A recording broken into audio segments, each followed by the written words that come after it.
श्री स्वामी समर्थ. नमस्कार. तुम्हा सर्वांचं नवीन एका व्हिडिओमध्ये अगदी मनापासून खूप खूप स्वागत करते. तर आता लवकरच श्रावण महिन्याला सुरुवात होत आहे. यावर्षी श्रावण महिन्याची सुरुवात ही 25 जुलै 2025 पासून सुरू होत असून 23 ऑगस्ट 2025 पर्यंत असणार आहे. तर श्रावण महिना म्हटलं की अनेक प्रकारचे उपवास, व्रत, वैकल्ये, पूजा, विधी, सणवार या सगळ्या गोष्टी आल्या. तर आजच्या व्हिडिओमध्ये मी तुम्हाला श्रावण महिना सुरू होण्यापूर्वी आपल्याला आपल्या घरामध्ये कोणत्या गोष्टी कटाक्षाने पाळायच्या आहेत, तसेच या पवित्र महिन्यामध्ये तुमच्याकडे कोणी कितीही मागू द्या, या ज्या वस्तू मी तुम्हाला सांगते या चुकून पण या श्रावण महिन्यामध्ये कोणाला देऊ नका. नाहीतर गरिबी, दारिद्र्य, दुःख, अडचणी, संकट या सगळ्या गोष्टी घरामध्ये येण्यास सुरुवात होईल. तर बघा, पैसे कमवण्यासाठी आपण खूप मेहनत घेतो, खूप कष्ट आपल्याला करावे लागतात आणि खूप लोक कष्टातूनच वर आलेले असतात.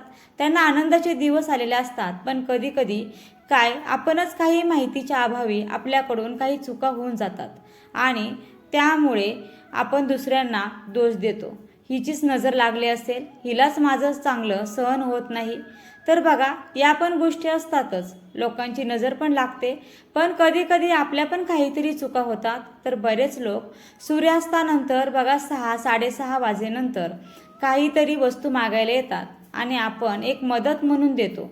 पण बघा, श्रावण हा अतिशय पवित्र महिना आहे आणि या महिन्यामध्ये अशा चुका होऊन देणं टाळा.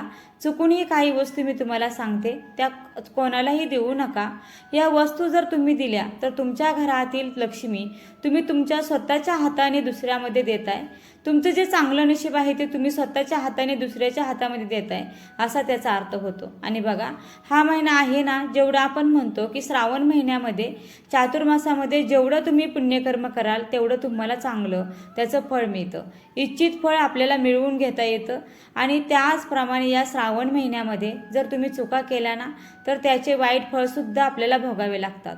तर कुठल्या वस्तू आहेत ज्या आपल्याला द्यायच्या नाहीयेत? तर बघा, सगळ्यात पहिली वस्तू म्हणजे भगवान शिवांचे म्हणजे भोलेनाथांचे पूजा सामग्रीचं सामान. कोणत्याही प्रकारच्या सामग्रीचं सामान असू द्या. पूजेचं काही सामान कोणी म्हटलं, अगं माझ्याकडे हा ग्रंथ नाहीये, दे वाचायला. आपले ग्रंथ सुद्धा ही आपली एक स्वतःची एक प्रॉपर्टी असते. ती कधीच कुणाला तुम्ही वाचायला देऊ नका, कारण ग्रंथ हे ना देवास्वरूप असतात. आपण आपले देव कुणाला देऊ का? नाही ना. तर लक्षात ठेवा, पूजा सामग्रीचं सामान हे कोणतं पण महादेवांचं असू द्या की दुसरं अजून कुठलं असू द्या, पूजा सामग्रीचं सामान हे कोणालाही देऊ नका. भलेही बघा आपल्याला वाईट वाटेल की कोणी मदतीला आलं आणि आपण देत नाहीये. मदत करणं हा सुद्धा एक सर्वश्रेष्ठ गुणधर्म असतो आणि ते सुद्धा एक चांगलीच गोष्ट असते. दान करणं पण ते एक लिमिटमध्ये केलं पाहिजे. दान पण कुठल्या गोष्टीचं करावं हे आपल्याला कळायला पाहिजे. आणि आपण पण मागताना लक्षात ठेवा, तुम्ही पण या गोष्टी कोणाकडे मागू नका. मात्र तुम्ही नवीन ग्रंथ हा तुम्ही दान देऊ शकता. यानंतर दुसरी गोष्ट म्हणजे संपूर्ण श्रावणामध्ये दूध, दुधाचे पदार्थ, सोबतच तेल, तूप, हळद या लक्ष्मीच्या ज्या वस्तू प्रतीक आहेत, तसेच लवंग, वेलची, इलायची, आपण ज्याला देवास्वरूप मानतो, ज्या गोष्टी आपण मानतो, त्यानंतर धने या वस्तू तुम्ही कधी पण संध्याकाळच्या वेळी देऊ नका. संपूर्ण महिन्यामध्ये तुम्हाला या वस्तू द्यायच्या नाहीत. आपल्या घरातील सुख समृद्धी निघून जाते. आपण माता लक्ष्मी स्वरूप त्या गोष्टी आपल्या घरामध्ये असायला हव्या, त्या पण आपण दुसऱ्यांना देतोय. भलेही तुम्ही दुसऱ्यांना चांगल्या शब्दात सांगा, तुम्ही व्यवस्थित सांगा की असं मी ऐकलेलं आहे, या वस्तू देऊ नये, तर मला योग्य वाटत नाहीये, तुम्ही त्यांना व्यवस्थित सांगू शकता. याच्यानंतर दुसरी गोष्ट म्हणजे मी आधी पण सांगितलं की तुमचे घड्याळ जे आहे ते इमर्जन्सी शक्यतो कुणी मागत नाही. पण समजा एक्झामला जायचंय किंवा सापडत नाही किंवा असं काय आहे का, गं तुझं घड्याळ देते का मला? आपल्या आयुष्यामध्ये बघा वेळेला खूप महत्त्व आहे आणि आपल्यावर चांगली वेळ आलेली आहे आणि आपले आयुष्य जे आहे ते घड्याळाच्या काट्यावर चालू असतं. त्यामुळे आपल्या घरातलं घड्याळ जे आहे ते कधी पण कोणाला देऊ नये. आणि बघा, मी नेहमी सांगते, बंद पडलेलं घड्याळ पण घरामध्ये ठेवणं, वर्षानुवर्ष तसंच ठेवणं हे सुद्धा चुकीचं असतं. त्यामुळे या गोष्टी लक्षात ठेवा की आपलं घड्याळ इतरांना देऊ नये व बंद घड्याळ लगेच दुरुस्त करावे. छोट्या गोष्टी आहे पण हो, या गोष्टींचा परिणाम आपल्या आयुष्यावर होत असतो. आपल्या वस्तूमधील प्रत्येक वस्तू आहे ना, तिच्यामध्ये तिची स्वतःची सकारात्मक आणि नकारात्मक ऊर्जा असते आणि त्याचा कोठे ना कोठे परिणाम आपल्यावर होत असतो. भले त्या वस्तू निर्जीव असतात पण त्या आपल्या आयुष्यावर ह्या परिणाम करत असतात. त्यानंतर आपण बघा, भगवान महादेवांच्या पूजेमध्ये पांढरे वस्त्र जे आहे ते आपण वापरतो. तर महादेवांच्या पूजेमध्ये पांढरे वस्त्र वापरलं जातं. तर आपले पांढरे वस्त्र आपल्याला कोणालाही द्यायचं नाही. यामुळे तुमच्या वैवाहिक जीवनामध्ये अडचणी येतात, मतभेद येतात.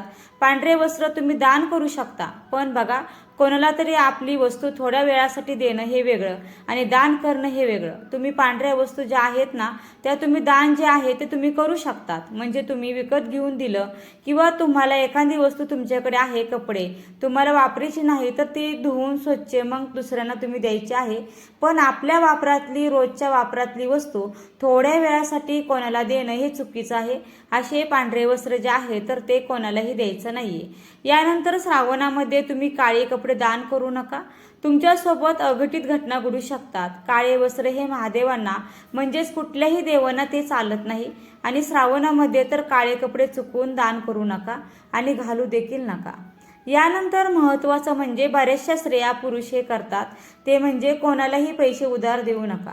तुम्ही कोणाकडून मागू देखील नका. यामुळे आत्ता तुम्ही उधार मागाल पण तुमचं संपूर्ण आयुष्य उधारीमध्ये जाईल. म्हणून लक्षात ठेवा, हा पवित्र महिना आहे. तुमच्याकडे जेवढा आहे त्याच्यामध्ये ॲडजस्ट करा, पण कोणाकडे मागू नका आणि कोणाला उधार देखील देऊ नका.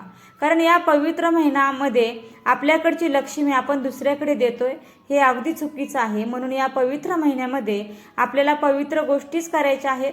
आपल्याकडून पण चुका होऊन द्यायच्या नाहीत आणि दुसऱ्यांना पण आपल्याला त्या गोष्टी होतील आपल्या बाबतीत असं त्यांची आपल्याला काळजी देखील घ्यायची आहे. याच्यानंतर बघा, श्रावणामध्ये कोणत्याही गायीला किंवा कोणत्याही प्राण्याला कोणीही दारात आलं तर त्याला असं काहीतरी हुडहुड करून तुम्ही अजिबात जाऊन देऊ नका. तुमच्याकडे जे काही असेल, बिस्किट असेल, चपाती असेल, काही असेल तर ते तुम्ही द्या. कुत्र असू द्या, मांजर असू द्या, कुठलाही प्राणी पक्षी काही तुमच्या दारात आलं तर त्याला थोडंसं पाणी द्या, काहीतरी तुम्ही द्या आणि हुडहुड वगैरे करू नका. ते आपोआप प्राणी जातात. तर एवढी एक गोष्ट लक्षात ठेवा, कारण आपल्याला माहिती आहे गायीला पण तितकंच महत्त्व आहे आणि महादेव जे आहेत हे भोलेनाथ आहेत. त्यांचं या संपूर्ण जगातील सृष्टीमध्ये जे काही आहे प्राणी, मानव सगळ्यांवर त्यांचा जीव आहे. तर त्यामुळे कोणाच्या स्वरूपात कोण कधी आपल्या दारामध्ये येईल हे आपण सांगू शकत नाही. त्याचप्रमाणे आपला शत्रू जर या महिन्यामध्ये किंवा कधी पण लक्षात ठेवा, आपण अतिथी देवो भव म्हणतो. एखाद्या माणसाबद्दल आपल्याला खूप चीड आहे, तो जरी आपल्या दारामध्ये आला, जेव्हा आपल्या दारामध्ये येतोय तर तेव्हा त्याच्याशी व्यवस्थित वागा, त्याच्याशी चांगलं बोला आणि बघा आपल्या दारात तो आलेला आहे तर त्याला पाणी विचारा. जे काही असेल ते आपण जे पाहुण्यांसाठी करतो ते करा. कारण दारामध्ये आलेली व्यक्ती ही आपल्यासाठी देवासमान असते आणि म्हणून कधी पण लक्षात ठेवा, दारात आलेल्या व्यक्तीचा, प्राण्याचा, कोणाचाही आपल्या दारामध्ये अपमान करू नका. यानंतर दुसरी गोष्ट म्हणजे सवासन स्त्रियांनी, सौभाग्यवती स्त्रियांनी आपले सौभाग्याचे अलंकार म्हणजे जोडवे, मंगळसूत्र, बांगड्या, सेंदूर याची देवाणघेवाण करू नये. बघा आता बरेचसे सण येतात.